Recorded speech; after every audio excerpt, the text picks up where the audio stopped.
Buenas tardes.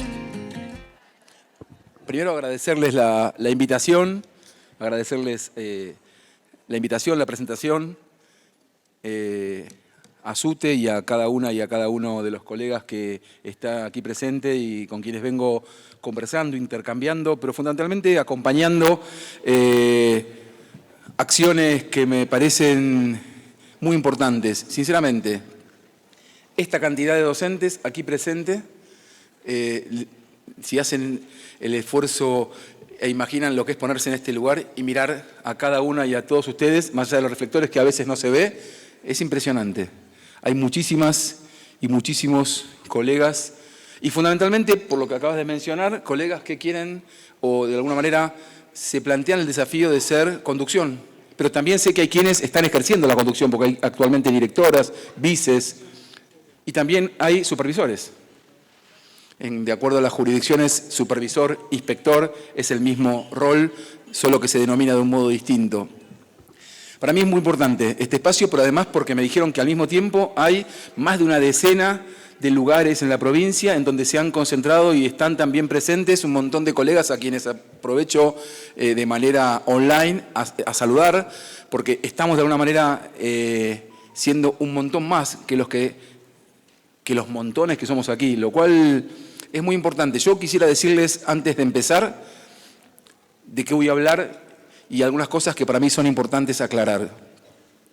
Primero, que haya mucha gente me parece importante, pero que haya mucha gente y muchos docentes no significa que estemos pensando juntos.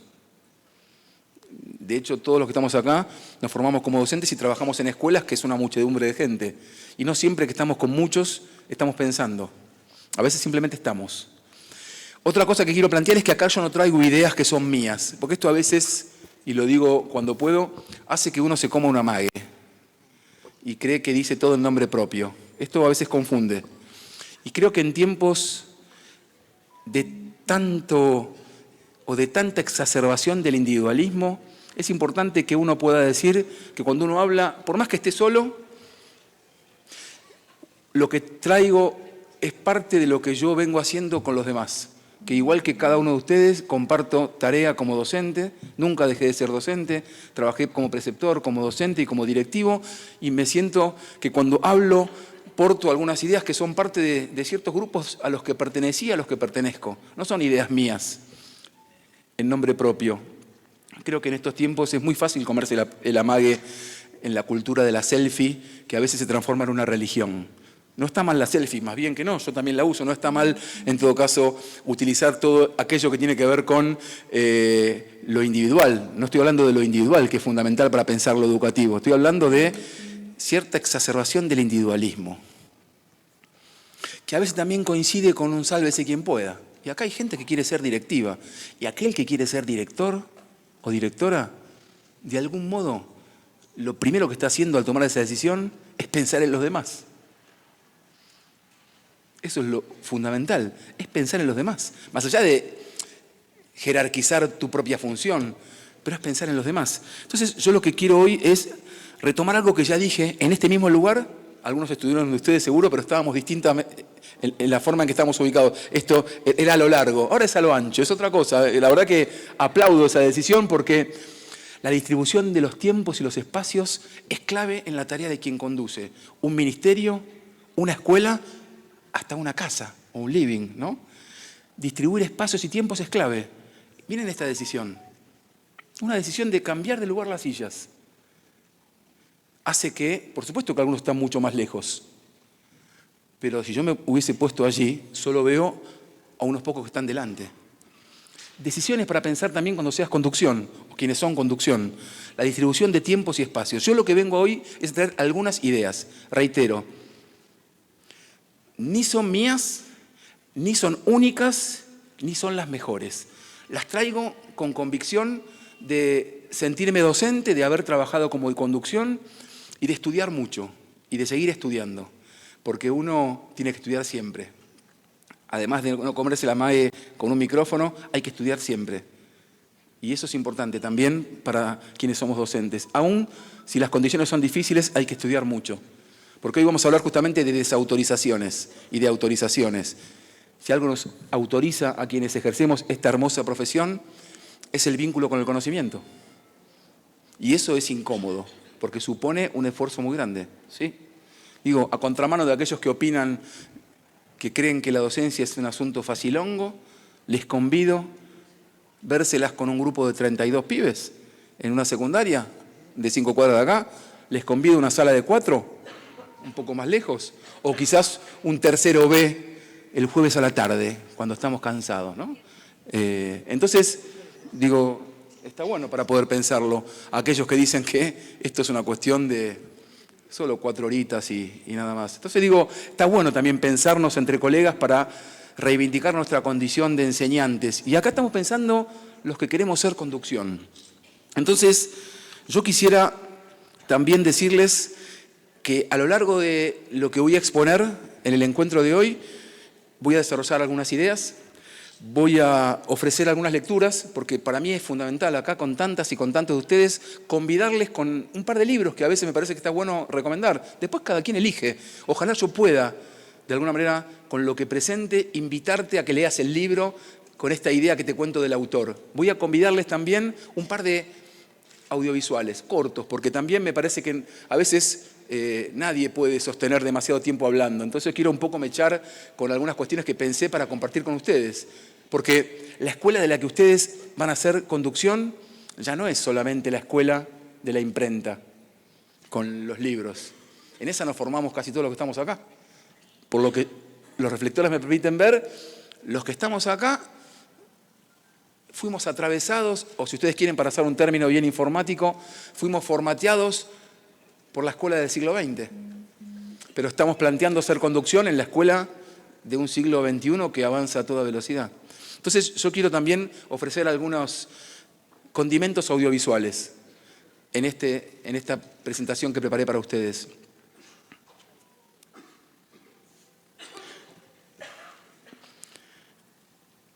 Es muy frecuente que a veces expliquemos el mundo o mucha gente conozca y explique el mundo a través de lo que yo llamo cierta lógica del zócalo televisivo. Todos me entienden rápidamente. A veces solo alcanza con ver una pantalla, en tiempos de pantalla, y ni siquiera a veces uno escucha, sino simplemente el zócalo hace que muchos a veces explican el mundo, una situación puntual, cuestiones políticas, sociales, geográficas, a través de lo que va marcando el ritmo cardíaco del zócalo televisivo. Lo que pasa, estimadas, estimados, es que muchas veces el zócalo televisivo tiene un lenguaje y explica las cosas con el tamaño y la velocidad de un tuit. En estos tiempos de atragantamiento de la velocidad, de todo para ayer, no sé lo que quiero, pero lo quiero ya, decía una vieja canción de rock que algunos asienten porque lo conocen. Me parece que también está bueno poder pensar que a veces ese zócalo televisivo estimula, yo digo siempre, una lógica de opción binaria. Entendemos las situaciones y las cosas como blanco o negro. Entonces, explicamos, a veces incluso explicamos ciertos fenómenos sociales, pero también situaciones concretas en forma de blanco y negro. Vamos a situaciones que ustedes tienen todo el tiempo que lidiar, que tienen que ver con situaciones de violencia o la disciplina escolar. Entonces, lidiamos simplemente y aparecen culpable y víctima. Ojo, no estoy diciendo que estas situaciones no tengan un culpable y una víctima, pero digo, solo se reduce a una opción binaria, culpable y víctima, como si no hubiese otros condimentos en el contexto en donde ocurre en tu escuela una situación de indisciplina o de violencia. Explicamos todo en términos de unitarios y federales. No estoy diciendo que eso es un contenido importante a discutir, y aparte vengo de un lugar en donde a veces me avergüenzo, y lo digo acá públicamente porque lo dije muchas veces y lo digo en mi lugar, a veces me avergüenzo del lugar en el que vivo, me avergüenzo de la condición porteña, porque es un país que a veces porteñiza un montón de discusiones. Yo a veces no me puedo soportar cuando estoy en el hermoso país que tenemos, como en la provincia de ustedes, y veo que una televisión de un bar tiene ya hace 3 horas algo que pasó en Callao y Corrientes, centro de Buenos Aires. Y lo digo con total franqueza. Tampoco dije algo. Voy a decir las cosas que pienso. No vine a decir cosas que le gusten a todo el mundo. Yo vine a decir cosas que pienso y voy a fundamentarlas desde lo personal o desde la teoría. Entonces, cuando digo esto del porteñaje, lo digo haciéndome cargo. Yo amo mi ciudad, creo que vivo en el barrio más lindo del mundo, pero también a veces, con la misma intensidad, me avergüenza. Pero es cierto que sigo discutiendo las opciones binarias. En la escuela no hay blanco y negro, hay muchos más grises. La Argentina no es un problema simplemente para que el zócalo televisivo nos lo explique como K o anti-K, o K o pro-M. Entonces todos me entienden. Me parece que, ¿saben qué? La opción binaria, finalmente, omite la información que ayuda a discernir. Si te doy masticada la opción binaria, te quito aquello que yo quiero que suceda con vos en la escuela, si sos directiva o docente, y es ayudar a pensar a los otros por cuenta propia, no con un copy-paste, y mucho menos de un zócalo televisivo. Hoy de repente aparecen discusiones, celular sí, celular no. ¿De qué nos sirve? Esto es para aumentarle el rating a un programa de televisión. El asunto no es celular sí o no. El asunto es discutir por qué hay que regularlo o por qué no. El asunto es discutir qué es lo que esto provoca en la escuela o en tu aula. El asunto es discutir la condición de analizador que tiene esto en esta época. ¿Qué es el analizador? Algo que pone al descubierto un conjunto de conflictos, de contradicciones que tenemos todos puestos encima. Es fácil decir, los pibes están todos el día con esto. Yo hago una confesión de parte, relevo de prueba. Yo mismo tengo problemas con esto, porque lo tengo en mi mesita de luz, como seguramente algunos de ustedes, y a veces digo, ¿cómo dependo de esto? Y yo vengo a hablar después de los celulares en la escuela. Siempre pensé que los pibes aprenden mucho más de lo que ven que hacemos que de lo que les decimos que hagan. Entonces también está bueno sincerarnos cuando vamos pensando en ser conducción, ¿no? Entonces, en vez de traer un debate de opción binaria para pensar en la formación de quienes conducen, prefiero pensarlo en clave de tensiones. Sí. ¿Qué significa eso? Y tiene más que ver con lo que nos pasa. Dentro tuyo, en forma individual, o de cada uno de nosotros, o del colectivo docente que quiere ser conducción, hay tensiones. Frente a circunstancias, vos tenés tensiones. Esas tensiones están a veces a flor de piel y son las que de alguna manera están por debajo, al estilo de un iceberg. Hay algo que se ve, pero debajo, ¿no? Cuando se dice la procesión va por dentro, hay un conjunto de tensiones. Entonces, cuando hay que tomar una decisión respecto a una familia, cuando hay que tomar una decisión respecto de un pibe, cuando hay que tomar una decisión respecto del diseño curricular, hay tensiones. Entonces, prefiero que en vez de traer acá digerido una serie de recetas de opción binaria, que es mucho más fácil y vende mucho más, les aseguro, prefiero traer tensiones para que cada quien pueda irse de acá pensando en cómo traduce esas tensiones en el propio espacio institucional. Yo traigo tensiones que me parece que son quizás una manera de pensar que analizar las tensiones es lo que mejor pueda habilitar ciertas decisiones, ¿no?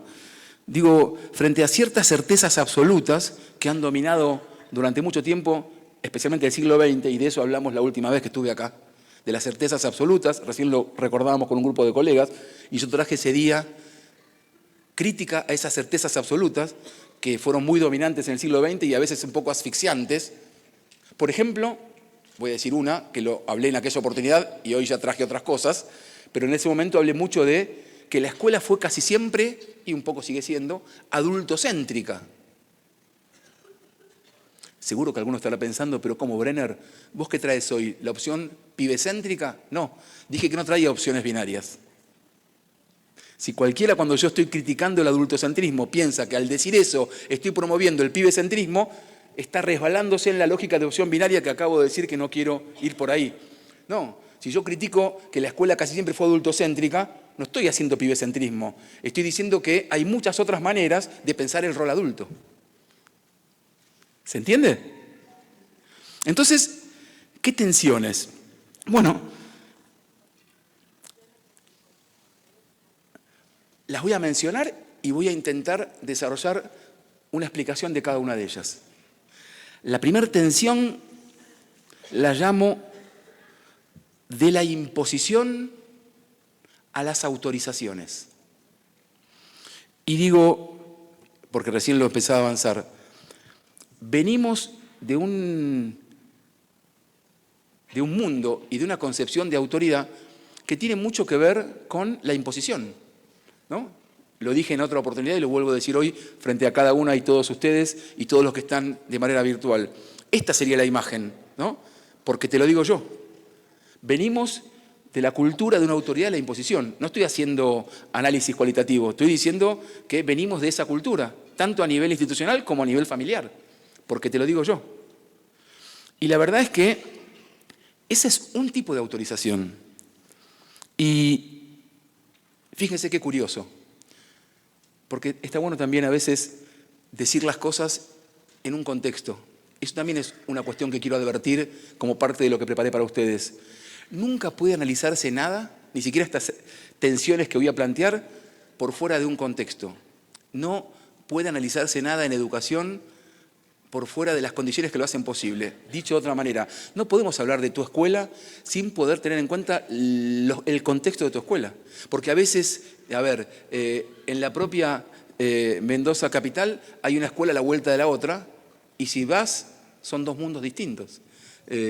¿No? Y así pasa con un montón de escuelas entre sí. Por lo tanto, me parece importante aclarar lo del contexto.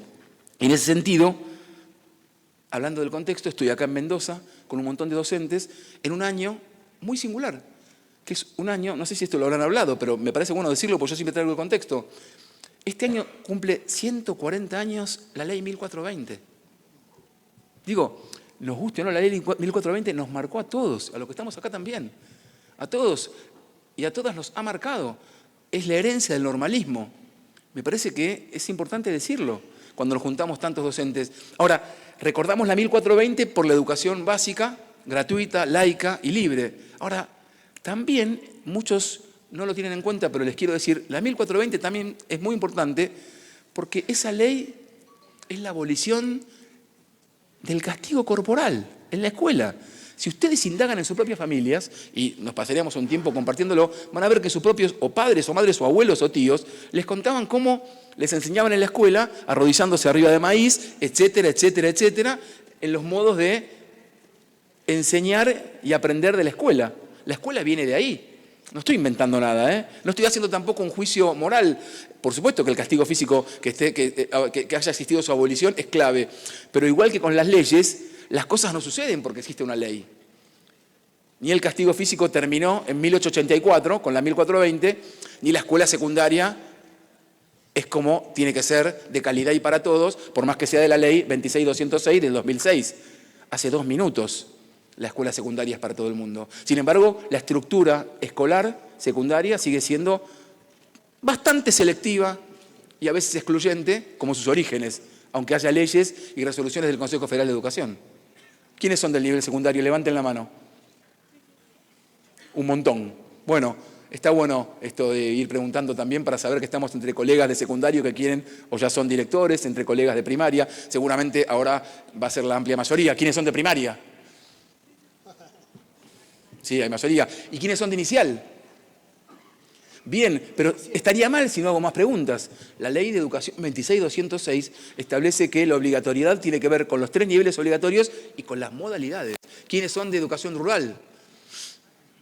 Bien, bienvenidas, bienvenidos. ¿Quiénes son de escuelas hospitalarias y domiciliarias? Bienvenida, bien. No llegó a ver, ahí bien, bien. ¿Quiénes son de jóvenes y adultos? Bien ahí, bienvenidos, bienvenidas. ¿Quiénes son de escuelas en contextos de encierro? Bien, bienvenido. ¿Quiénes son escuelas que tienen que ver con la modalidad artística? Bien. ¿Quiénes son de la educación especial? Tantas veces, bien, bienvenidas. Bueno, no es una modalidad en términos de la ley, pero por supuesto es un área central. ¿Quiénes son de educación física? Te lo vamos a preguntar igual. ¿Quiénes son de educación física? Ahí está, ahí va. Porque ahí teníamos que empezar también quiénes son de idioma extranjero, quiénes son de matemática, quiénes son de lengua y literatura. Ahí va. ¿Quiénes son de biología o de las ciencias naturales? Bueno, ahí paré, listo, basta. Pues yo, si no, vamos a estar todo el tiempo con quiénes son. Ahí estamos, pero está bueno. Bien. Entonces, yo decía que es importante mencionar a la 1420 porque de alguna manera marca un punto de inflexión en la historia de la educación. Y me parece fundamental para quienes conducimos o pretenden hacerlo, conocer las leyes de educación. Es clave, gente, es clave. Venimos de la 1420 y también está la ley de los 90. La ley de los 90, que fue una fuerte impronta privatizadora de la educación, en donde se planteaba un lugar secundario, muy secundario para el Estado. Y esto es interesante pensarlo en clave de pasado y presente, porque hay muchos discursos que creen que la mejor educación es sin Estado. Y ahí permítanme que les diga algo, que también es muy importante. A mí me interesa mucho estudiar y estudio mucho educación comparada y tengo a disposición de ustedes, para quien quiera, un librazo sobre la educación en Finlandia. ¿Saben por qué? Porque ¿vieron que ahora te encontrás con cualquiera, o en la escuela misma, en sala de profes o en la esquina del chino, y te dicen, no, en educación no sabés lo que es Finlandia? ¿No les pasa? A veces si lo apurás, no puede ubicar en el mapa Finlandia. Pero no importa. Te dice que en Finlandia es el paraíso de la educación. Y Finlandia tiene cosas buenísimas. Pero a mí me gusta que las escuelas argentinas sean argentinas. Y qué mejor que las escuelas mendocinas, mendocinas. Ahora, digamos todo. Si vos me vas a hablar de Finlandia, entonces decime, en vez de idolatrarlo, que en Finlandia la educación es de altísima calidad. ¿Saben por qué? Estimadas y estimados, y estimados y estimadas. Porque hay políticas de Estado hace 30, 40 años de manera sostenida. ¿Qué tool? ¿Qué tal? Eso no sale a veces en los medios. Y porque se esfuerzan en disputar y construir propuestas de cooperación antes que de competencia. ¿Qué tal? Y los docentes ganan sueldos que están equiparados con las mejores profesiones y oficios. Basta, no hablo más. Perdón, nada de lo que digo ni es demagogia ni es falsa opción. Googleen. Pongo a disposición del SUTE un libro que mañana mismo se los paso, que es disponible en la web, sobre el sistema educativo finlandés. Digo porque a veces uno se come la mague del zócalo televisivo. Entonces, yo respeto mucho los exámenes internacionales, pero parémosla. PISA es uno más. Está Aprender, está TERCE. Ahora, no te comas el amague de que PISA es la religión de cualquier tipo de evaluación, que resuelve todos los temas de la educación. Me salió con rima. No es así. Entonces, por eso traigo esto de no resbalarnos en la lógica del zócalo televisivo, porque tenés que pensar menos, sí, pero entonces digamos todo. Si vos querés que piensen mucho los pibes, empecemos pensando mucho nosotros, directivos y docentes. Entonces, lo que yo quiero traer acá como primer idea es la idea de autorización, en vez de quedarnos pegados a la idea de imposición. ¿Por qué? Porque creo que es mucho más interesante pensar en esta pregunta, como docente o como futura directora. ¿En qué me autorizo? ¿En qué se autoriza un docente? ¿En qué me autorizo como conducción? Esa es una pregunta clave para hacerte mientras estás preparándote para hacer conducción o mientras sos conducción. ¿En qué se autoriza la conducción? Y me parece que ahí hay cosas interesantes para discutir, y lo primero que quiero decirles es convidarles con una lectura, simplemente voy a hacer eso, convidarles con una lectura de un libro que para mí es clave. Está disponible en la web. Perdón, yo a veces voy a abrir un paréntesis, que es como un comentario al costado. Abro un paréntesis. Yo le pedía aquí a los queridos colegas que la tienen clara en toda la cuestión técnica, que yo a veces la pifio, que puedan compartir en un momento un link en donde yo en general uso las redes sociales. Eso también lo quería decir. ¿Por qué las uso? Igual que ustedes. Porque creo que las redes sociales hay que usarlas, son un territorio de intercambio. Ahora, no hay que ni sobreestimarlas ni que ningunearlas. Viste que algunos te dicen ahora, no, yo no tengo redes sociales. No, yo sí. Y en general lo que hago en las redes sociales es mucho de lo que aquí planteo, ofrecerlo para intercambiar libros, para poder bajarse, porque en estos tiempos en que uno tiene que hacer bicicleta, pero más bien me refiero a pedalear para llegar a fin de mes, bien vale buscar un buen texto que esté disponible en la web y también artículos que me parecen interesantes que acá menciono. Así que era eso, cierro paréntesis.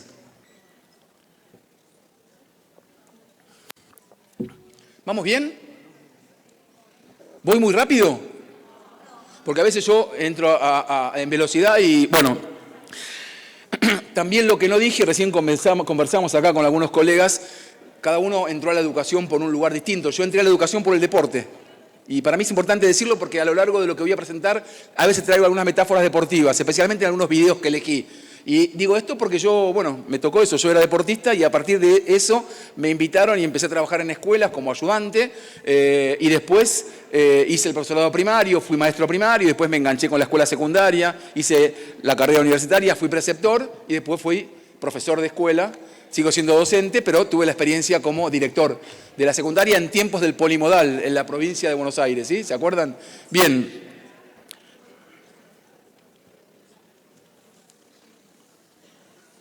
El libro que les estaba mencionando, no me olvidé, cerré paréntesis y vuelvo a lo que estaba diciendo. Es un libro que se llama La Autoridad y lo escribió Richard Sennett. S-E-N-N-E-T-T.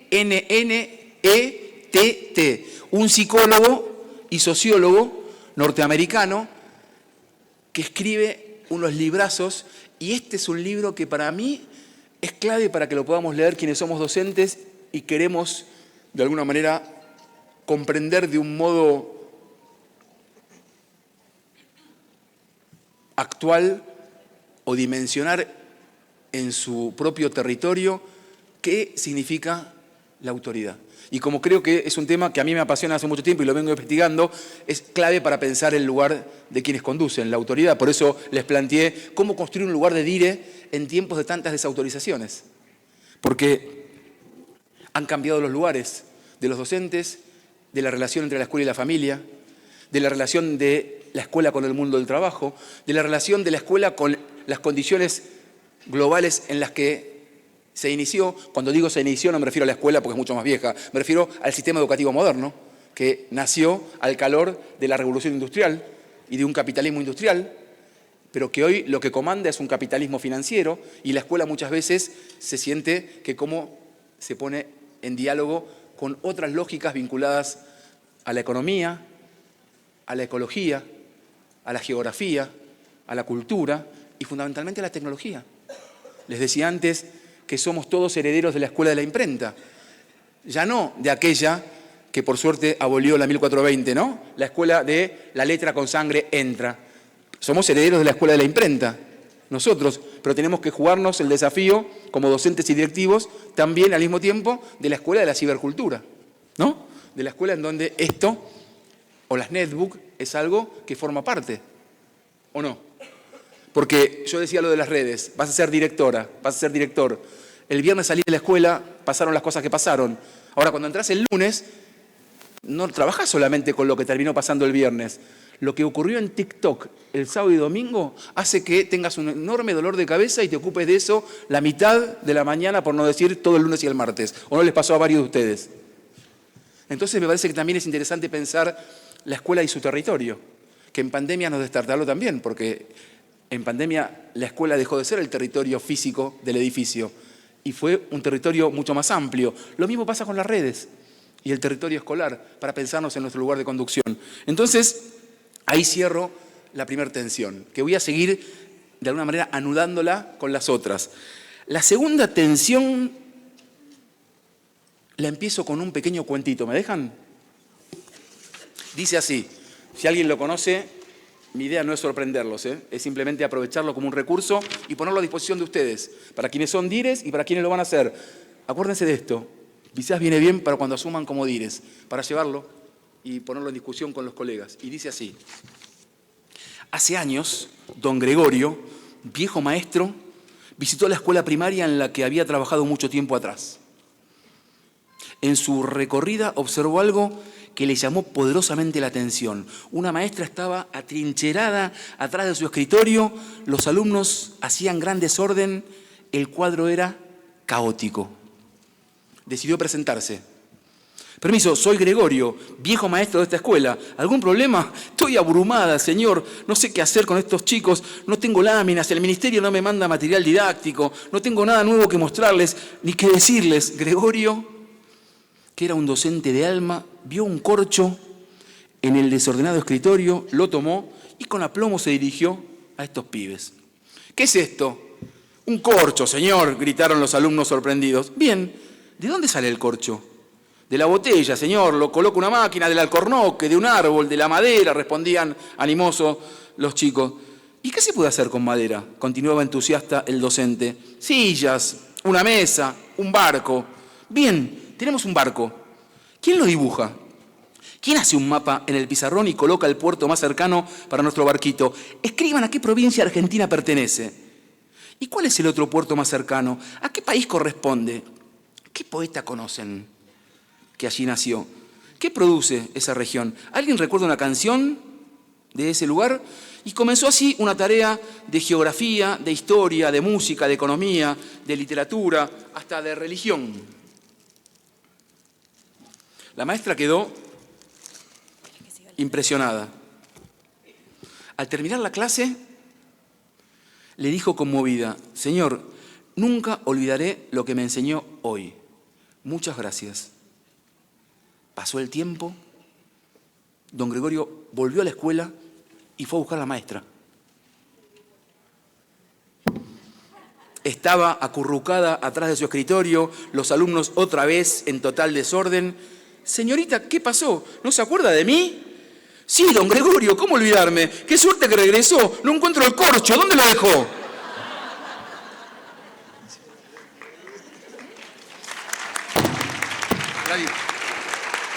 Bien. Gracias. Este texto durante mucho tiempo pensé que era anónimo. Error. Dando vueltas, y una vez me encontré un ministro de una provincia del norte profundo que conocí y que falleció. Publicó un libro y me di cuenta que el mismo texto tenía autor. Voy a nombrarlo porque durante un tiempo circuló como anónimo. Error. Le pertenece a alguien que se llama Enrique Mariscal y el libro se llama Cuentos para regalar a personas inteligentes. Ahora, acá empieza el asunto donde se empieza a complicar aquello de las tensiones. ¿Se acuerdan que íbamos a trabajar tensiones? La segunda tensión que yo quiero discutir con ustedes, le puse, miren esto, del otro como miniatura al otro como superación. Y ustedes dirán, ¿qué? Yo siempre leí este texto y siempre se provocó, en los últimos años que lo leí, la risa, especialmente cuando aparece lo del corcho. Y lo del corcho es interesante, porque también a uno le permite preguntarse, como docente o como dire, ¿y yo? ¿Y el corcho?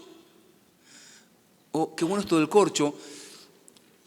Y yo quiero dejar de tomarlo en su versión quizás alentadora, que es esa y que me parece bien, sino también mostrar una escena que es muy típica para pensar un cierto modelo de conducción. ¿Por qué? Porque uno conoce un montón de Gregorios. Es más, yo me formé y tengo un amor eterno por algunos Gregorios.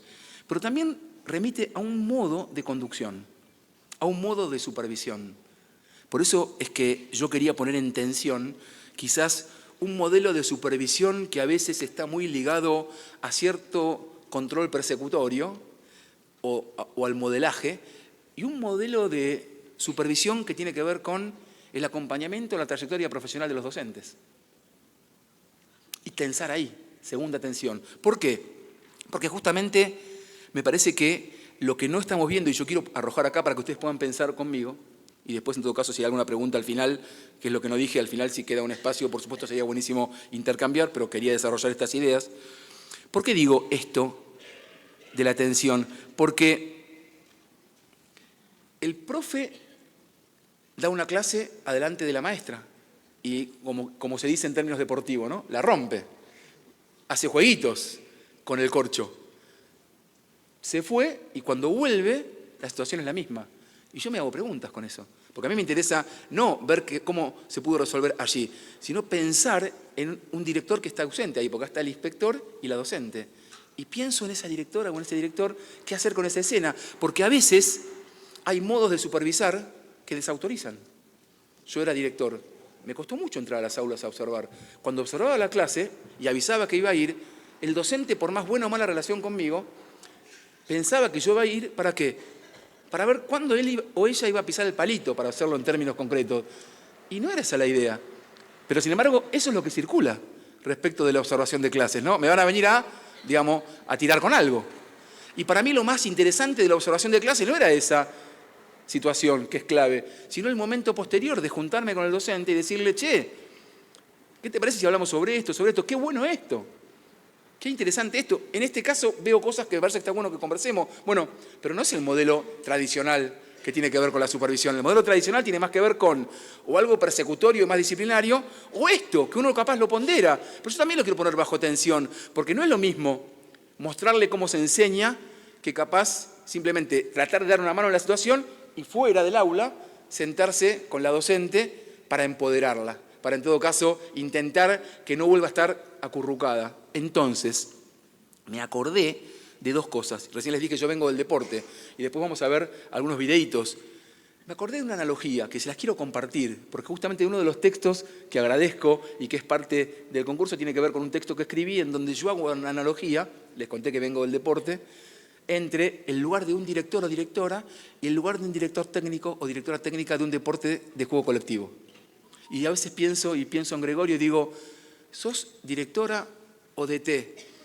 Y el desafío no es a veces que el otro, supongamos que sea un jugador 9, juegue como jugué yo, que soy en ese momento quien supervisa, porque yo fui 9, sino que el desafío es otro. ¿Qué quiero decir con esto? Fíjense qué curioso. Igual que un dire, el DT, tomemos como caso un deporte popular y muy masivo acá, el fútbol, el DT casi siempre fue jugador. Es muy raro que un DT no haya sido jugador. Ahora, no hay ninguna relación entre cómo fue como jugador y cómo es como DT. De hecho, no es cierto que un gran DT tiene que haber sido un gran jugador. No, a veces es inverso la situación. Con la escuela a veces pasa parecido. Porque para ser dire tenés que haber acumulado muchos años en el aula, que es una vía de acceso. Y por otro lado, calificación en tu formación. No importa si es de gestión privada, si es de gestión pública, pero hay muchas maneras de ir capacitándose y acreditándose para llegar por esta vía, igual que con la antigüedad, y podés acceder al cargo. Ahora, ser jugador o ser docente es condición necesaria, pero no suficiente.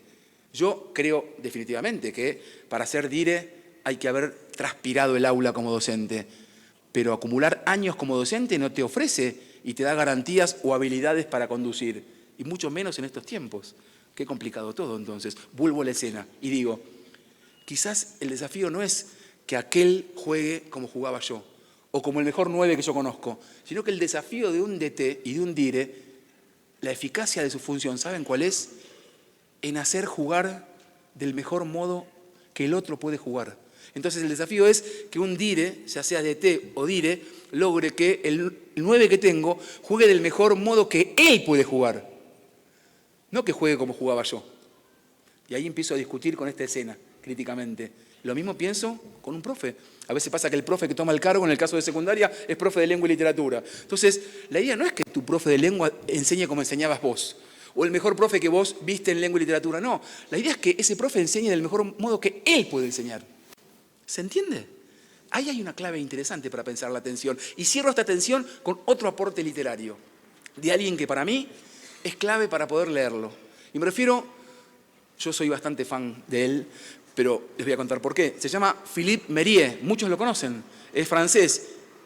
Pero ¿saben qué? A mí me gusta mucho a veces sugerir a algunos pedagogos como este, que tiene mucha tiza en la suela de sus zapatos. En tiempos en que a veces en la pedagogía, y me hago cargo, y acá me gané bastantes enemigos y me sigo ganando, en donde a veces la pedagogía no tiene quien le escriba, en el sentido de que a veces se escribe para un paper en la universidad, cuando la pedagogía tiene que poder lograr escribir y producir junto con los docentes para construir conocimiento en la escuela y transformar las condiciones y mejorarlas en la propia escuela. Entonces,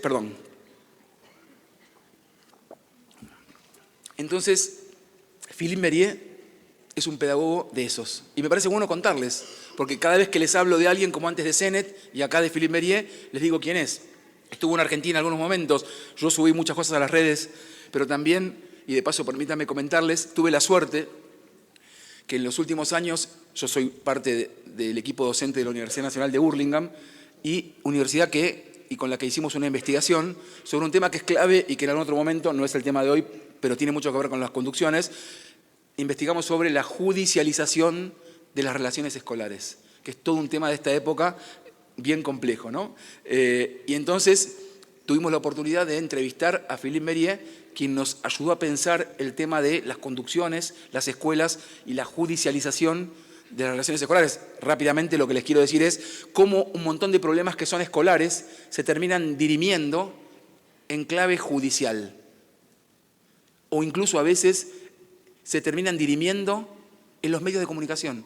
Entonces, el problema pasa a ser de violencia escolar, que se dirime en los medios y ya no importa cómo resolver un problema concreto de violencia en la escuela, con las herramientas que son propias del marco institucional de la escuela. Entonces, investigamos haciendo un campo con un montón de directores y directoras de escuelas del conurbano bonaerense, tanto privadas como públicas, de sectores de altos ingresos como de medios y muy bajos ingresos, y resultó un libro que se llama La judicialización de las relaciones escolares, conversaciones con Philippe Mériez. Por eso les quería contar este tema, para también quien quiera pueda leer sobre esta cuestión, pero por eso lo quería mencionar a Mériez.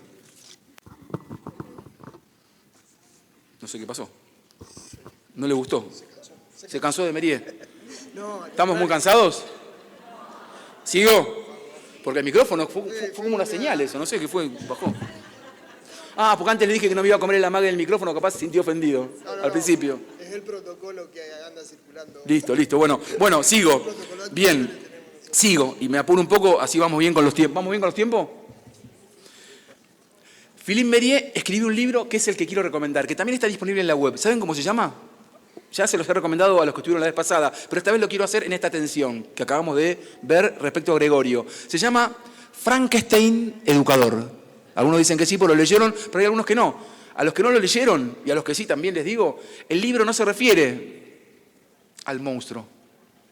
El libro es una parodia del que fabrica el monstruo. O sea, es una parodia del educador moderno. Yo doy clases en didáctica general, recién me presentabas, y a veces tengo en la clase estudiantes que tienen 23, 24, y cuando yo hablaba de esto, con la propia escena de Gregorio, y les hablo de esto de Philippe Mériez, de Frankenstein Educador, les juro que algunas personas muy jóvenes me miran como diciendo, a mí no me estás hablando. Y le digo, yo te estoy hablando también a vos, que tenés 23. No, pero yo soy como muy joven, todo lo que decís. Mira, vos el año que viene vas a ir a dar lengua y literatura a las escuelas. Y te aviso que vas a hacer, con 24, la vieja de lengua. Se quedó. ¿No es así? 24 es una nena. Pero va a ser la vieja de lengua en la escuela. ¿O no?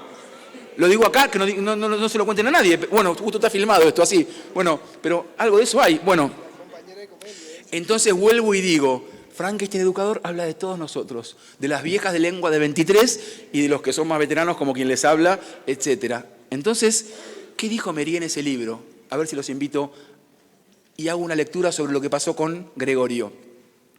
Mériez justamente lo que critica en ese libro es la idea de la escuela o el docente como fabricación del otro.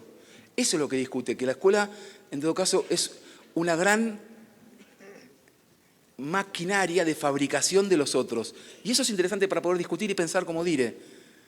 ¿Hasta qué punto uno reproduce esquemas o en todo caso piensa que su escuela puede ser un lugar de reinvención, de reflexión, de plantear estrategias distintas a las que a veces estamos acostumbrados? Vieron que a veces las cosas se hacen y cuando le preguntás al que las hace, que te dice, qué sé yo, acá siempre se hizo así. ¿O no? ¿Le suena? Ah, bueno, qué sé yo, acá siempre se hizo así. Y bueno, ok, pero en todo caso explícame por qué se hace así y es otra cosa. Pero no porque acá siempre se hizo así, porque si no, estamos listos. La escuela va directamente a chocarse contra un paredón.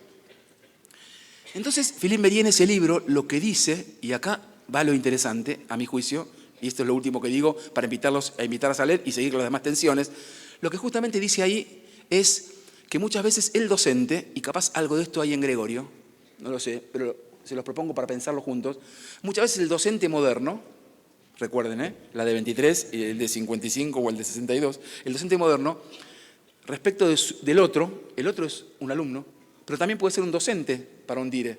El otro será como máximo una réplica mía en miniatura. Eso discute Mériez y me parece que es genial, pénsalo. El otro será como máximo una réplica mía en miniatura. Entonces volví al texto de Gregorio y digo, wow, a veces, independientemente de cómo sos como docente, y esto le cabe al docente conservador, al docente revolucionario, al de izquierda, al de derecha y al de centro, Esto es como la violencia de género, no tiene clases sociales. Perdón que lo diga así, descarnadamente y concretito, porque algunos creen que lo que estoy diciendo y que dijo Merie le va a los docentes conservadores. No, es para tutti. El otro será como máximo una réplica mía en miniatura. ¡Wow! Es interesante entonces poder pensar la omnipotencia del educador o la educadora moderna, la condición adultocéntrica, o en todo caso, esto de que el otro sea una réplica mía en miniatura, y te muestro cómo tenés que enseñar. Pero si vos simplemente miraste y pudimos resolver la situación, ¿qué pasa? Que vuelve y después está todo exactamente igual. Hay que hacer otra cosa. Entonces, es la gran pregunta que digo y que les propongo. ¿En qué se autoriza una conducción para trabajar después de esta escena con Gregorio? Más allá de lo interesante o lo creativo del corcho. ¿Qué hacemos con ese modelo de supervisión que a veces tiene que ver con el viejo modelo del DT? Que solamente puede ver en ese jugador el jugador que él fue o el que mejor vio jugar, y no sacarle punta a ese jugador o a esa docente. Cuando digo sacarle punta es hacer lo mejor que ella puede hacer consigo mismo. Y ahí hay una clave fundamental. Ese es otro de los ejes y tensiones que quería plantear. Entonces planteamos por un lado, ¿no? Planteamos por un lado de la imposición a las autorizaciones, del otro como miniatura, al otro como superación. Piensen en lo que acabo de contar. Y ahora voy a ir a otra tensión que yo le llamaría ser legible y visible. Y acá les propongo un tipo de autorización. Y todo está relacionado con todo. ¿Vieron que yo les propuse el libro de Richard Sennett sobre la autoridad? Porque justamente lo propuse, y acá vuelvo, porque para Sennett, y él va a las fuentes, la autoridad es distinta que el poder. El poder tiene más bien que ver con el cargo, con el puesto. La autoridad no. La autoridad tiene más que ver con, y ahí Sennett en el libro toma a Max Weber, la autoridad tiene que ver con la legitimidad. A vos te autorizan, dire, tus docentes. A vos te autorizan, supervisor, tus directoras. A vos, profe, te autorizan tus estudiantes. Entonces es interesante empezar a pensar que la autoridad tiene que ver con la legitimidad, con autorizarse. Y en todo caso, por eso me parece interesante pensar en la autorización. El último capítulo del libro La autoridad se llama Legible y visible. ¡Wow! Y yo digo, ¿somos legibles y visibles? Y a veces no. Pienso en mi condición de profe. ¿Qué es ser legible y visible? Cuando empiece el año, ser claro con lo que va a ocurrir entre ustedes, estos 25 estudiantes y yo. Sea a nivel inicial, primario o secundario. ¿De qué va mi materia? ¿Cómo vamos a trabajar los martes a la mañana acá? ¿Qué va a pasar? ¿Cómo es mi modalidad de trabajo? ¿Cómo evalúo? Porque también sucede que muchas veces hay quienes enseñan de un modo y evalúan de un absolutamente otro modo. Qué importante la relación entre los modos de enseñar y los modos de evaluar, ¿no? Y esto también le corre a todos, a los conservadores y a los muy transgresores. Si yo pido una fecha en que me entreguen el trabajo, yo también tengo que dar una fecha para devolución. Y eso también es parte de la regla de juego. Reglas de juego, ahí está. Más interesante que normas. A veces las normas quedaron detenidas en el tiempo. Son importantes. Pensemos en reglas de juego, que son más de coyuntura, y yo sigo pensando, hilando con el campo del deporte, que siempre me viene bien como metáfora. Vieron que a veces incluso hay quienes dicen, no, pues esto no sirve, que yo, esto es cosa de chicos, esto es como si fuese de chicos. ¿Vieron que hay gente que en todo caso ningunea o banaliza diciendo que es cosa de chicos? Vi que levantaron un montón la mano docentes y directivos de primaria. Yo no vi nunca alguien más serio o más seria que un chico cuando juegan entre ellos y ponen las reglas.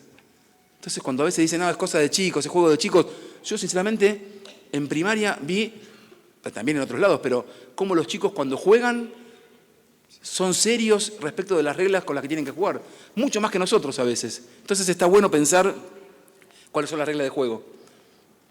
Ser legible y visible, dos elementos claves para construir autoridad pedagógica, para autorizarse, para pensar la autoridad, para pensar la conducción. Y justamente digo esto con la metáfora del DT. Recuerden que yo les decía que en todo caso el dire, en realidad, o la eficacia de quien dirige, es cómo le hace hacer a los demás. Es más bien es acompañar, más que vigilar y castigar, ¿no? Pero no quiero hablar mal de la palabra control. Es muy importante el control. El problema es cuando el control es tu fin, no tu medio. Igual que en la evaluación.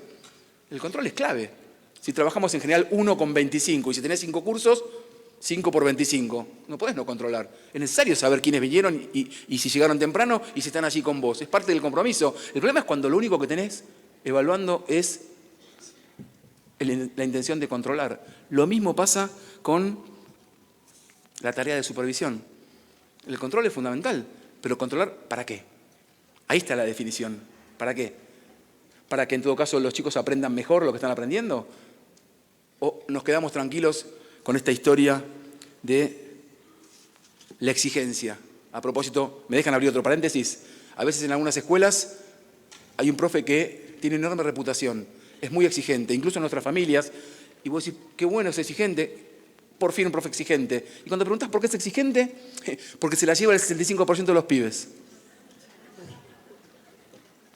No porque enseña matemática de un modo en que lo hace nada temerario y genera deseos de conectar con la matemática y que se puede llegar a un resultado a través de distintos procedimientos. No, porque se la lleva el 65%. Y ahí la familia tal dice, qué bien este profe, y finalmente alguien que pone orden frente a tanta cosa facilonga. Yo esa exigencia no la banco.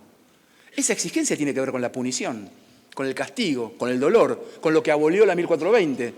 Yo quiero la exigencia de la hospitalidad, no la exigencia de la hostilidad. Y antes de cerrar el paréntesis, esa exigencia tiene que ver con entender que el derecho a la educación, directora, director, actual o futuro, no es el derecho a aprobar. El derecho a la educación es el derecho a estar en la escuela.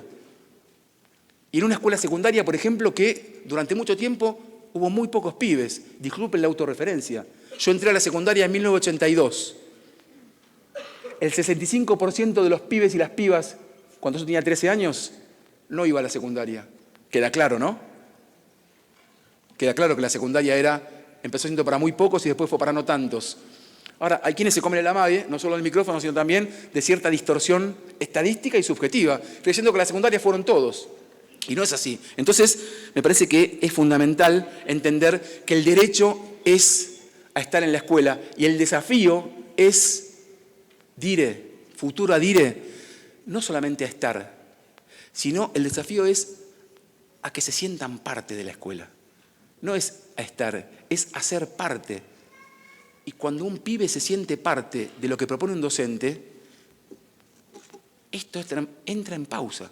Les aseguro que cuando en un aula se enciende la mecha de la curiosidad y un profe o una profe, quizás no tanto desde la vocación, sino más bien desde la pasión, inserta una semilla con preguntas, pero no esas preguntas que traen respuestas de antemano, sino las preguntas que suponen el desafío con otros de salir a buscar las respuestas. Salir a buscar es otra metáfora deportiva que también traigo para pensar la autoridad. ¿Vieron que a veces hay quienes sacan pecho y dicen, se ha acabado, no hay más autoridad? ¿No? Aquellos que, todos tenemos algún tío, siempre yo lo dije la vez pasada, que dice, ¿no? No hay más autoridad, ¿no? O jóvenes éramos los de antes, ¿no? ¿No? Hay gente que dice, se ha perdido la autoridad. ¿Sabes una cosa? Dire, futura dire, inspectora, inspector, no se puede perder lo que no se tiene. Aquellos que respaldan la idea de restaurar la autoridad, y son muchos los que portan este discurso, a veces coquetean con esa idea de exigencia de la hostilidad. En la exigencia de la hospitalidad, me parece que la autoridad no tiene que ver con la restauración. Restaurar se restaura el bronce, la madera o los muebles. La autoridad es una relación que se construye, tan desprolija como el cuaderno de clases, cuando uno aprende a escribir. La autoridad que me interesa discutir con ustedes, dires y futuros dires, es la autoridad esa en donde alguien trastabilla y le doy la mano y lo ayudo a levantarse, pero también sé cuándo soltar. Esa es la autoridad que me interesa que discutamos, no de la imposición.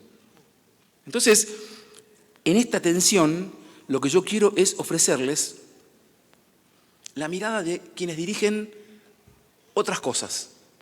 Y traigo para compartir con ustedes lo que dice un director técnico, sí, porque los estuve mencionando y dije, quiero traer, yo además es el deporte que jugué y que sigo jugando, sean veteranos, pero es el deporte que se llama vóley, que todos conocen. En esta provincia lo conocen muy bien. Se llama Julio Velasco. Capaz lo conocen. Julio Velasco fue técnico de la selección argentina de vóley en la década del 90. En los 80 fue gran técnico de los mejores clubes de la mejor división de vóley y se fue a Italia. Sacó 2 veces campeón mundial a la selección nacional de Italia. Y recientemente, capaz lo leyeron, porque a alguno le suena, porque sacó el oro con las chicas de Italia en las Olimpiadas. Pero lo más interesante es que, además de ser un gran técnico de un deporte colectivo como el vóley, tiene pensamientos muy interesantes respecto a cómo conducir. Y yo dije, ¿qué tal si aquí en SUTE, con todos los colegas y las colegas que estamos de cuerpo presente y todos los que están vía transmisión, aprovechamos y aprendemos de alguien que dirige otra cosa y nos puede ayudar a pensar la tarea de conducir escuelas? Perdón, no lo traigo para hacer una traslación mecánica, no. Lo traigo para escuchar a alguien que dirige en el mundo del vóley. Y me parece interesante, hasta Pep Guardiola, que quizás es el mejor técnico de fútbol de todos los tiempos, para quien conoce, fue técnico del Barcelona, ese Barcelona increíble. Una vez lo escuché también, hoy, pero lo escuché decir que de los que más aprendió es de Velasco. Digo, para contarles, como lo hago con los autores, a quién traigo para que podamos compartir. Les propongo que veamos este cachito de una conversación que tuvo Velasco en una entrevista periodística y después lo retomo y seguimos. ¿Les parece? Vamos.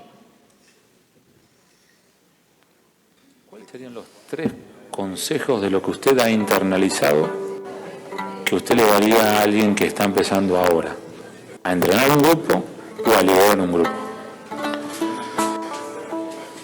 No sé si 3, pero la primera es ser auténtico. No querer ser lo que uno no es, no tener posturas de imitando a otros grandes líderes o entrenadores o lo que sea. Ser uno. Los grupos respetan la autenticidad y destruyen al que no es auténtico. Le buscan la pelea al que no es auténtico. La segunda, si queremos liderar, que significa guiar y no mandar, tenemos que saber mucho de lo que pretendemos liderar. Saber en concreto, específico, no con frases generales. Frases que leemos en un libro reproducidas tal cual, el grupo lo ve como esta que leyó en un libro, donde ven que uno sabe, y cuando uno sabe que sí que uno lo sabe, no hay ningún problema.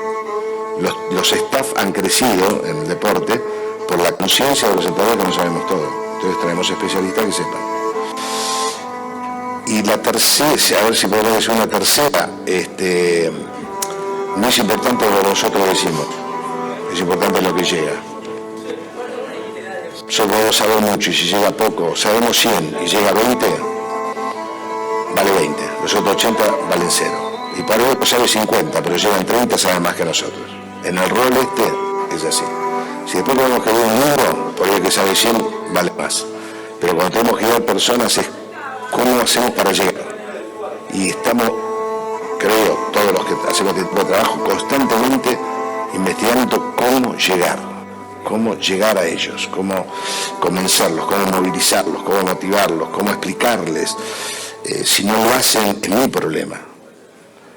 Entonces, por último, diría, para mí muy importante, podemos criticar, hay que criticar, pero no juzgar. Sobre todo a los jóvenes. El juicio lleva a la inmovilidad. Tanto para mí, para él, yo soy así. Y no va a cambiar su opinión sobre mí. En cambio, la crítica es sobre una cosa concreta. Esto lo hiciste mal, esto hiciste mal. No, vos haces las cosas mal, esta es la diferencia. Esto lo hiciste mal, hacelo bien porque vos podés. Y ese porque vos podés hace la diferencia. Te critico porque lo hiciste mal, pero hacelo bien porque vos podés. Y si no agrego ese vos podés, que no es en la frase, es en todo el comportamiento, el otro se pone en la defensiva, se bloquea. Porque todos nos bloqueamos en algo. Yo cuento siempre, yo me bloqueo con la computadora. Cuando se me bloquea la computadora, me siento un idiota. ¿Pero por qué me siento un idiota? No es para tanto. Y sin embargo me siento un idiota. Y me bloqueo y me transformo en una persona estúpida prácticamente. Tengo que llamar a alguien que me lo resuelva. Entonces siempre pienso, no tengo que crear esto. No tengo que creer esto, no tengo que hacerlo sentir estúpido, no. Acá no se trata de mostrar que yo sé más. Acá se trata de que ellos hagan bien. Y toda mi función es que ellos hagan bien. Un entrenador es su equipo, no es otra cosa que su equipo, sino que se dedica a dar conferencias. Alguna vez me dedicaré cuando me cansaré de entrenar a dar conferencias. Bueno, ahí está bien. Pero cuando tengo un equipo, yo soy un equipo, en el bien o en el mal, y no otra cosa. Julio Velasco, a ver, ojalá les parezca interesante. A ver, yo retomo en qué se autoriza la conducción en esta tensión que yo planteaba con una autorización legible y visible. Bueno, ser legible y visible tiene que ver con ser auténtico, con la claridad y la anticipación, la planificación. Él no lo dice exactamente, pero lo conozco y yo pienso, muchas veces hay quienes como docentes o quienes se forman como docentes creen que la planificación no sirve porque les gusta improvisar. Los que mejor improvisan son los que han planificado mucho, mucho. Entonces, nosotros en la educación tenemos que anticiparnos y planificar como directivos y como docentes. Reglas de juego claras, ser auténtico, saber mucho. Se dan cuenta enseguida cuando no sabés. Y sabés y tenés que estudiar mucho de la conducción o si das de lengua y literatura y lo mismo en matemática. Y saber mucho es sostener la exigencia en tu relación con el saber, no en que se la lleve el 65%. Y entonces también está bueno en ese marco reconocer cuando no sabés y que sepan que vas a ir a averiguar eso que no sabés. También está bueno. Y fundamentalmente criticar, no juzgar. Yo a veces leía, y ustedes también, un hashtag que se hizo muy famoso y mediático, no entienden lo que leen. Qué bárbaro, digo. Desde una organización importante en educación, donde hay muchos colegas con quienes me formé, y digo, señores, no. A veces uno tiene que criticar y ser antipático. No entienden lo que leen. ¿Escucharon a Velasco? No. Esto que lees en este libro no entendés. No entendés o no entienden lo que leen, porque si no es ningunear a todos los pibes de las primarias mendocinas y argentinas, a todos los pibes de tercer año de la secundaria de cualquier lado, no entienden lo que leen. Y yo digo, ¿y quién te crees que sos vos, adulto, mediático o pedagógico, para decir con el dedo levantado no entienden lo que leen? Claro que hay dificultades en la comprensión lectora, pero decir no entienden lo que leen desde un lugar de educador no es otra cosa que poner etiqueta, practicar el deporte de la estigmatización. Y ustedes bien saben que un pibe que se queda abrochado en la estigmatización, y especialmente que no tiene un ambiente en su propio hogar o cercanía, que en todo caso pueda ayudarlo en cuanto a la autoestima, que es fundamental, ese pibe se pierde. Entonces, rápidamente suceden estas cosas de reemplazar y convertir a la víctima en victimario. Entonces logramos que quien fracasa se haga responsable absoluto del fracaso, como si no tuviesen ninguna responsabilidad aquellos que generaron las condiciones para que aprenda. Miren, disculpen que lo diga, es un poco antipático, y termino con esta tensión y paso a la otra. Pero a veces es muy fácil hablar de los otros. Yo nací en una clase media porteña y me cuentan que mi madre me leía cuentos cuando estaba en la panza de ella. Y cuando nací, tuve la suerte de nacer en un hogar lleno de libros. Digo, para pensar en un tema clave en la Argentina, que es la alfabetización, que sé que también es un tema muy clave en esta provincia y en otras. Ahora, no es lo mismo pensar en la historia de alguien como les acabo de contar, y me pongo como autorreferencia con esta historia de vida, que alguien que tiene mi misma edad, pero que no le leyeron ningún cuento, y nunca hubo un libro en su casa, o el primer libro llegó de la mano de la escuela en 5º grado. Digo, para no naturalizar privilegios. Perdón que lo diga de esta manera, porque, y lo tengo que decir, yo me formé en la UBA, y para mí ir a la UBA fue un trámite. Mi viejo fue docente de la UBA, y es el ejemplo del self-made man. Mi papá fue muy pobre, y gracias a la escuela pública y a la Universidad de Buenos Aires, fue contador, economista, y eso del ascenso o la modalidad social líquida, que quizás en estos tiempos y hace rato es difícil. Ahora, cuando yo me encontraba con mis compañeros de la secundaria a tomar algo, como les pasa a ustedes, uno que siguió en la UBA, Derecho, y otro de Odontología, me dijeron, vos estás en esa universidad del conurbano trabajando, le eché muchas universidades. Y yo, ¿saben qué hice ahí? Y esto también está bueno para pensarse como directivo. Un poco me enojé. Pero me acordé de un técnico que tuve cuando era mi entrenador, cuando jugaba al vóley de pequeño. ¿Saben qué me decía Rodolfo? El que se enoja, pierde. Entonces, en esa escena, encontrándome con mis compañeros de secundaria, empecé y logré no enojarme. Y también me acordé de algo que una vez aprendí de esa gran ensayista, polémica pero interesante, Beatriz Arlo, que una vez discutía con estas ideas de todo tiempo pasado fue mejor, o de ese tío que les conté que me decía, antes había autoridad, ahora no, ¿no? El todo tiempismo pasado fue mejor. Entonces ella decía, y le agrego a lo de mi entrenador, no solo no enojarse, sino que ella decía, no, al que te dice antes era mejor, no te enojes. Ahí me acordé de mi entrenador, hacele preguntas. ¿Cómo? Hacele preguntas. Entonces te interrumpe y te dice, no, porque antes era mejor. En vez de vos decirle y enojarte y discutirle, decirle, ah, ok, antes, a ver, sí, pero ¿cuándo antes? Y antes, Gabriel, sí te escuché, pero ¿cuándo antes? Hace 50 años. Ah, hace 50 años, ¿cómo era? ¿Cómo vivíamos? ¿En democracia? No. Op. Y seguís con las preguntas. Che, ¿y cómo era la vida en tu familia? O sea, ¿quiénes accedían al sistema educativo? Digo, de los varones y las mujeres de tu familia, de los hijos. Op. Y te vas encontrando con respuestas. Entonces, ¿saben qué me enseñó Sarlo junto con mi entrenador? Hay que desvestir al pasado de sus miserias. Entonces ahí ya no más eso de idealizar el pasado y de que todo tiempo pasado fue mejor. Hay que desvestir al pasado de sus miserias. Entonces te das cuenta ahí que no es todo un apocalipsis ahora. Ahora los libros que más se venden son apocalipsis, declive, colapso de la educación. Vende mucho. Pero gente, cuando empezó esta última democracia, directores, directoras, había 7 años de educación obligatoria. Ahora hay el doble. Ay, Gabriel, ¿qué estás diciendo? ¿Que está todo bien? No, no digo eso. Digo que seamos justos con lo que decimos. Que si con la 1420, en 60, 70 años, brillamos en América Latina porque tuvimos los mejores índices de alfabetización y de completar la escuela primaria, sus y mis papás, mamás, abuelos, la secundaria es obligatoria hace 2 minutos. Acá hay profes de historia. 2006 son 2 minutos. Si en 1884, 1420 tuvimos 60, 70 años para brillar completando la escuela primaria, por suerte la construcción de la escolaridad no es directamente proporcional, como en todo caso sería una operación aritmética pensar que si tardamos 60, 70 con la 1420 y la primaria, vamos a tardar eso del 2006 en adelante. No, porque la historia es mucho más compleja y no es simplemente una operación aritmética, pero sí está bueno para pensarlo. Y vuelvo a mis compañeros. Entonces yo, ¿qué hice? No me enojo y pregunto. Entonces, cuando me encuentro con mis compañeros de vuelta y me dicen, de vos, digo, ¿saben qué, muchachos? Vos y vos, derecho, odontología, yo en educación. Cada vez que entro a Hurlingham a dar clase, además de acordarme de mi viejo que se fue hace muy poquito, también, y les digo a ellos, recuerdo que mis alumnos de Hurlingham, la mayoría, son la primera generación de su familia que entra a la universidad. Para vos y para mí, entrar a la UBA fue un trámite, los acabo de contar. Entonces, cuando yo voy a Hurlingham, además de sentirme honrado con eso, porque también enseño en la UBA, que brilla en los rankings del mundo, además de sentirme honrado por eso, ¿saben qué pienso?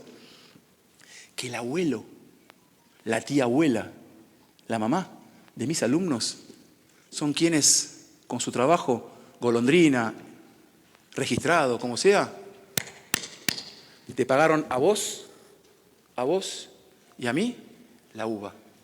Entonces no me olvido nunca más y no naturalizo privilegios. Y pienso que el otro es un hermano, no es alguien que en todo caso va a la universidad. Y me parece bueno decir esto en tiempos en que algunos naturalizan privilegios.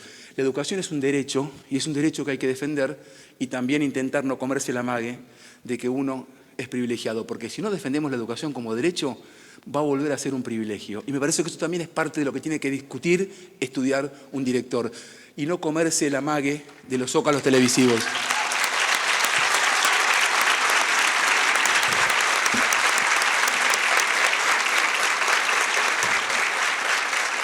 Y la calambré.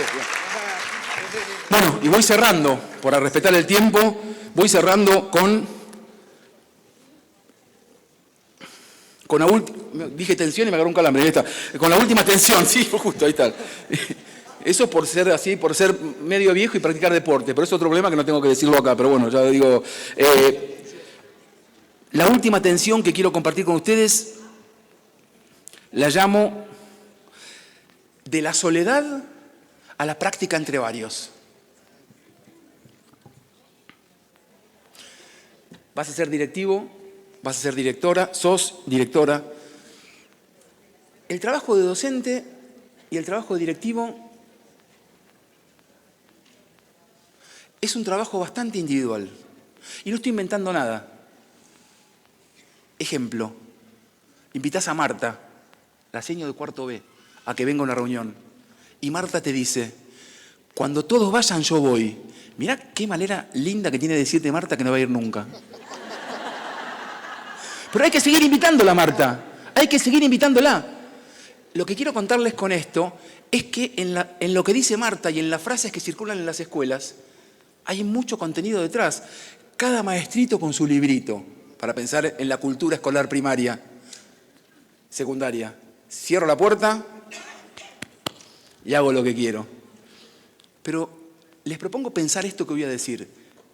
Es verdad que uno en general trabaja solo en el aula, o como directora o director. Ahora, no es lo mismo entrar al aula y estar solo, y absolutamente solo, que entrar al aula y estar solo, pero con los demás. Y muchos saben vivenciar lo que estoy diciendo. Como no es lo mismo ir a una escuela y sentirte parte, que ir a una escuela y sentirte que no tenés nada que ver. Por más que en esa escuela tengas más cantidad de horas que la que tenés en otra. Pero tiene que ver con la pertenencia que se construye y en donde un directivo tiene mucho que ver. Por eso yo decía que el derecho es a estar en la escuela, no a aprobar. Aprobar es la consecuencia de un esfuerzo importante que tenemos que ayudar a que alguien haga. Alguien como yo, que tenía muchos libros en la casa, y mucho más alguien que no tenía libros. Eso es justicia educativa. Pensar cómo le damos una mano a los que no tienen los libros, en vez de condenarlos y hacerlos responsables de su propio fracaso. Que es lo que en general, muchas veces, lo digo acá, abriendo un paréntesis chiquitito, los docentes colaboramos también con eso, a estigmatizar. Entonces, digamos todo. Seamos críticos y autocríticos. Entonces, vuelvo y digo, gente, futuro director, futura directora, esta es la última tensión. Pienso en Marta, pienso en cada maestrito con su librito. El problema no es Marta, ni cada maestrito. Lo que hay que entender es que el diseño histórico de la institución educativa tiende al trabajo individual. Es muy difícil construir trabajo colectivo, pero lo mejor, ¿saben qué? Y esto me hago cargo. Las mejores escuelas, queridas y queridos colegas mendocinas y mendocinos, no es la que cotiza más alto en PISA, ni siquiera en Finlandia. Las mejores escuelas son las que construyen trabajo colectivo, porque cuando construyes trabajo en equipo y con otros, habla mucho más y mejor de la forma en que te pueden autorizar. Y delegar es un modo increíblemente hermoso de construir autoridad, a contramano de lo que supones, que delegar te quita autoridad. En todo caso, repone mucho más la condición tuya de la propia seguridad y de saber que uno construye con otros y que a veces Brian, que es un pibe complicado con quien tenemos muchas dificultades, el profe de matemática, incluso por más reputación que tenga, no le puede entrar, pero capaz la profe de lengua y literatura que veo ahí sabe entrarle, o la dire. Entonces, eso nos pasa todo el tiempo con cualquier pibe. Hay otro colega que sabe entrarle, hay que juntarse a discutir. Esa es la práctica más humanizante y más necesaria para la calidad educativa, trabajar con otros, la práctica entre varios. Marta te dice, cuando vayan todos, yo voy. Nunca es con todos. Eso es otra cosa que te quiero decir. Si te quedás esperando que sea con todos, bueno, vas a pasarla difícil como directora o director. Es con algunos. Ojalá que sean varios, pero no son todos. Y los cambios en las instituciones educativas no es con todos, es con algunos. Entonces también es bueno tener en cuenta eso para romper con ciertos mitos.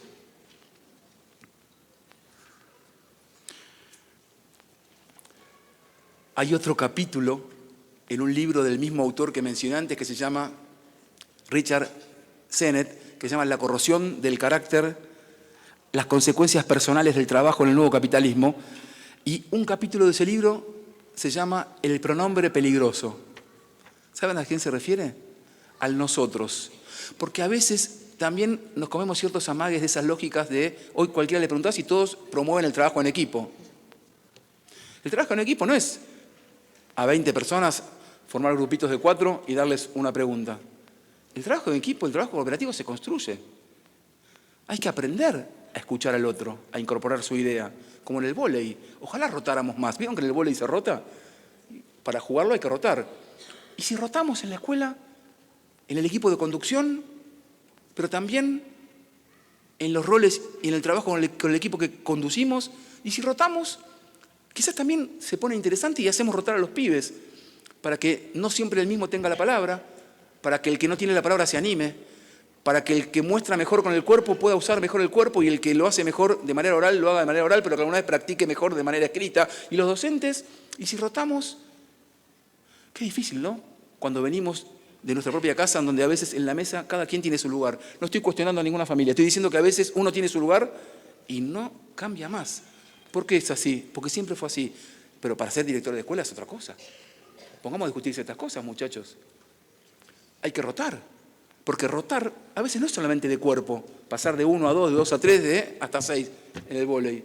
A veces rotar es cambiar de lugar sin moverse, es incorporar el punto de vista del otro. Eso tan difícil es parte de la construcción de la autorización del trabajo de la conducción. Entonces, cierro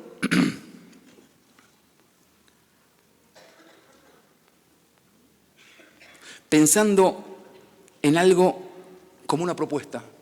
En las escuelas hay mucho malestar, y mucho más cuando no se llega a fin de mes, cuando las escuelas son cajas de resonancia del sufrimiento en la comunidad de la que forma parte, cuando hay situaciones de violencia por doquier, cuando en realidad las situaciones y las condiciones son hostiles.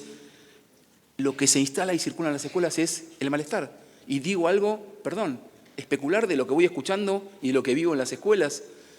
Ahora, hay que luchar por las condiciones dignas para el trabajo docente, pero también entender que una cosa es quedarse en la queja, en el lamento, que eso pasa en muchas escuelas, y otra cosa, y acá quiero proponerlo, es transformar la queja en un problema.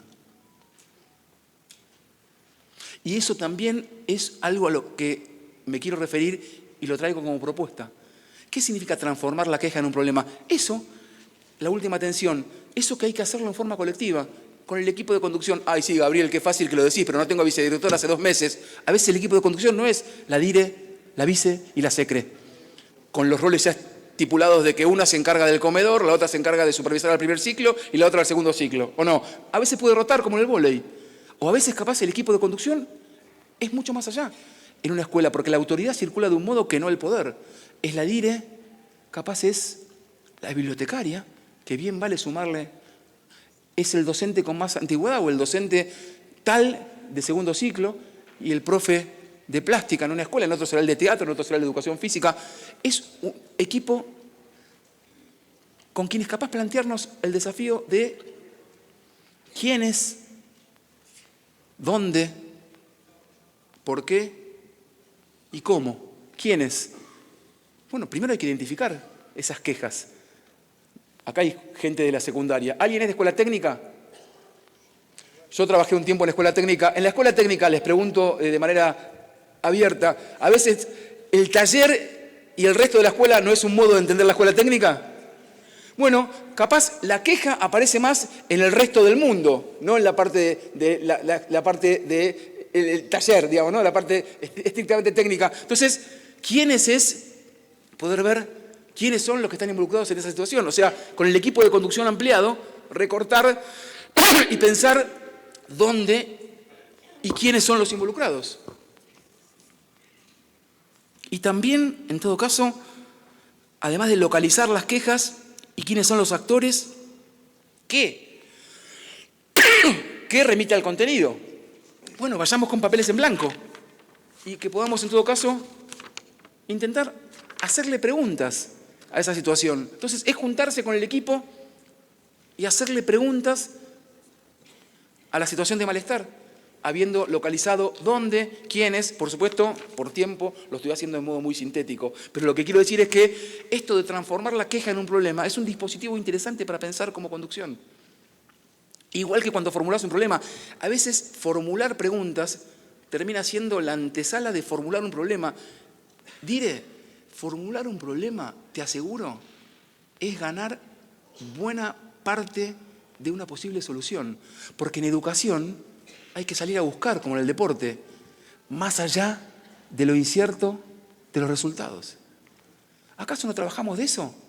¿De generar oportunidades? Como docentes con un pibe, como dire con un docente. ¿O preferimos mejor sentenciar, como si fuésemos fiscales? Y a veces cada vez se parece más a eso lo que se le pide a un docente, que busque culpables como un fiscal. Y un docente no es un fiscal, sino se transforma en ese docente que considera que su materia tiene prestigio, pues se la lleva el 70%. Un docente no es un fiscal dejémoslo en la justicia. Un docente es alguien que puede intentar que, por ejemplo, un pibe acceda a ciertos mundos que por cuenta propia o de su familia sería imposible acceder. Miren si un docente no pudo hacer semejante revolución, como fue la Revolución de Mayo para la patria. Lograr que un pibe que en tu escuela y con vos accede a ciertos mundos a los cuales no podría acceder por cuenta propia y su familia, y uno se olvida porque los docentes tenemos esa condición diferida. A veces logramos cosas que no sabemos, hasta que nos encontramos con un pibe en la estación que te dice, profe, ¿cómo le va? Bien, bien, estoy apurado. No, espere, profe, no sabe lo que fue para mí. Me cambió la vida y te cuenta un martes a la mañana que vos te lo olvidaste porque tenés tantos martes a la mañana y tantos pibes, pero le cambiaste la vida. Ojo, también a otros se la podías haber condenado. Transformar la queja en un problema. Un dispositivo que les propongo que trabajemos, yo lo trabajo más en algunos capítulos, pero me parece importante traerlo acá como una invitación a pensar.